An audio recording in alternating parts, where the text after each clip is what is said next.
একবার নয়, টানা দুবার হার্ট অ্যাটাক হয়েছিল তামিম ইকবালের। অবস্থা এতটাই গুরুতর হয়ে পড়েছিল যে সাভার থেকে ঢাকায় আনা যায়নি তাকে। বর্তমানে বিকেএসপির পাশের একটি হসপিটালের পর্যবেক্ষণে আছেন এই ক্রিকেট তারকা। জানা গেছে, বিভিন্ন পরীক্ষা নিরীক্ষা ও এনজিওগ্রামের পর হার্ট ব্লকের ধরা পড়েছে। জরুরি ভিত্তিতে এরই মধ্যে হার্টে রিং পরানো হয়েছে। এসব তথ্য তামিম ইকবালের ফেসবুক পেজেই জানানো হয়েছে। ওয়ালটন আবারো মিলিয়নিয়ার অফারে ওয়ালটন ফ্রিজ কিনে আপনিও হয়ে যেতে পারেন মিলিয়নিয়ার। অন্যদিকে দলের সাবেক উইকেটরক্ষক ব্যাটসম্যান খালেদ মাসুদ পাইলট ফেসবুকে একটি পোস্টে জানিয়েছেন, তামিমের শারীরিক অবস্থা আগের চেয়ে উন্নতি হয়েছে।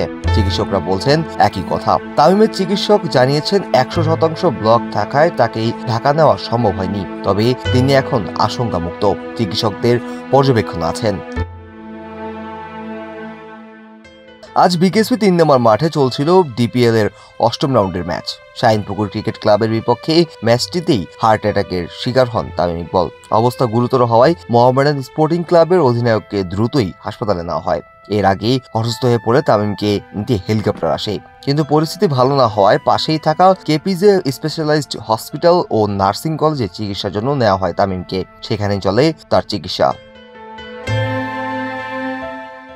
মোহামেডানে ফিল্ডিং এর সময় অসুস্থ হয়ে পড়ে তাৎক্ষণিক বিকেএসপির মেডিকেল সেন্টারে প্রাথমিক চিকিৎসা দেওয়ার চেষ্টা করা হয়। পরে নেওয়া হয় হাসপাতালে। মোহামেডানের কর্মকর্তারা তামিমের সঙ্গেই আছেন। বিসিবির কর্মকর্তারাও যাচ্ছেন তামিমকে দেখতে।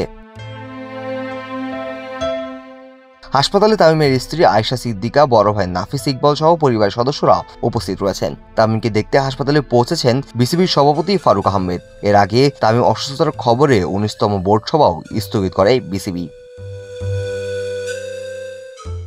এদিকে তামিমের শারীরিক অবস্থা খোঁজ খবর নিয়েছেন প্রধান উপদেষ্টা ডক্টর মোহাম্মদ ইউনূস। প্রধান উপদেষ্টার পক্ষ থেকে তার উপপ্রেস সচিব আবুল কালাম আজাদ বিসিবির প্রধান নির্বাহী নাজিমউদ্দিনের সঙ্গে যোগাযোগ রাখছেন বলে উপদেষ্টার ফেসবুক পেজ থেকে জানানো হয়। কাজী মোহাম্মদ আরাফাত, কে স্পোর্টস, খবরের কাগজ। সবাই যখন জোয়ারে গা ভাসায়, কেউ কেউ ঘুরে দাঁড়ায়। সময় হারতে শেখালেও কেউ কেউ চ্যালেঞ্জ ছুড়ে দেয়। পক্ষপাতের ভিড়ে আজ থেকে কোনো পক্ষ নয়, খবর হবে নিরপেক্ষ।